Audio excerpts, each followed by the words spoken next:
कोकणातील प्रत्येक अपडेट जाणून घेण्यासाठी आजच माझे कोकणच्या सोशल मीडिया प्लॅटफॉर्मला लाईक, फॉलो आणि सबस्क्राइब करा।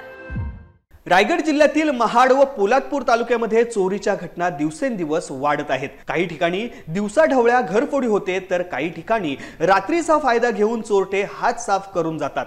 त्यातच आता पोलादपूर तालुक्यातील लोहारमाळ येथे हॉटेल प्रशांत हे नामांकित हॉटेल आणि बार आहे।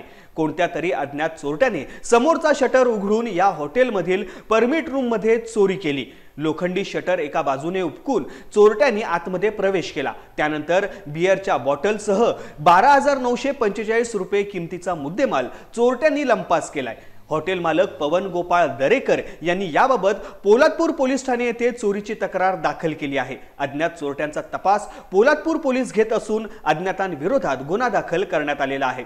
पोलादपूर पोलीस ठाण्याचे सहाय्यक पोलीस निरीक्षक आनंद रावडे यांच्या मार्गदर्शनाखाली पोलीस नाईक पवार या गुन्ह्याचा तपास करीत आहेत।